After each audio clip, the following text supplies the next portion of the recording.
நாங்கள் ஆவடியில் வந்து பார்த்தீங்கன்னா பல்வேறு சமுதாய பணிகள் சேவைகள் செஞ்சுட்டு வரோம். இப்போ சமுதாய பணிகள் நாங்கள் இருக்கும்போது பலதரப்பட்ட சமுதாய பிரச்சனைகள் வருது. அப்போ அந்த பிரச்சனைகள் நாங்கள் வந்து எதிர்கொள்ள வேண்டிய சூழ்நிலை இருக்கு. இப்போ அந்த எதிர்கொள்ளும் போது சில சில பிரச்சனைகள் வந்து வெற்றி அடைகிறோம், சில பிரச்சனைகள் தோல்வி அடையும். சில பிரச்சனை தோல்வி அடையும் போது எங்க மனசுல என்னன்னா, நம்ம வந்து நல்லா படிச்சிருக்கோம், நம்ம சமுதாய பணியில ஒரு தொடர்ந்து பயணிச்சுட்டு வரோம். ஆனா நம்மளுடைய நாலேஜ் வந்து இது பத்தலையே, இந்த பிரச்சனையை எதிர்கொள்ள முடியலையே, நம்ம தோல்வி அடைஞ்சிருவோமேன்னு ஒரு பயம் இருக்கு. பயம் இருக்கும்போது சரி ஓகே, நம்ம அடுத்த இளைஞர்களை நம்ம தயார் செய்யணும். அவங்கள வந்து நம்ம பண்ண மிஸ்டேக் வந்து பண்ணிடக்கூடாது. அவங்க வந்து ஒவ்வொரு பிரச்சனையும் எதிர்கொள்ளும் போது அறிவு சார்ந்து எதிர்கொள்ளணும் அப்படின்னு நான் நினைக்கும் போது அந்த பசங்க அடிப்படை விஷயமான கல்வியறிவையே வந்து அவங்க வந்து கண்டினியூ பண்ண மாட்டாங்க.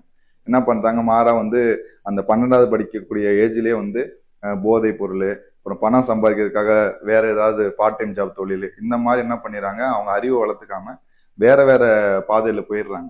இப்ப என்னன்னா, நாங்க ஒரு விஷயத்த தோல்வி அடைஞ்சோம் வருத்தமா இருக்குன்னு சொன்னேன் பாத்தீங்களா, அந்த வருத்தத்தை விட அவங்க வந்து அடுத்த தலைமுறை வந்து இங்க வெற்றிடமா இருக்கே, அடுத்த தலைமுறை வந்து யாரு இந்த சமுதாயத்தை பார்த்துப்பா, இந்த சமுதாயம் வந்து அவங்க கையில போச்சுன்னா எப்படி ஒவ்வொரு பிரச்சனையும் எதிர்கொள்வாங்க அப்படிங்கிற கவலையும் நம்மளுக்கு ரொம்ப அதிகமா இருக்குங்க. இதுதான் பிரச்சனை.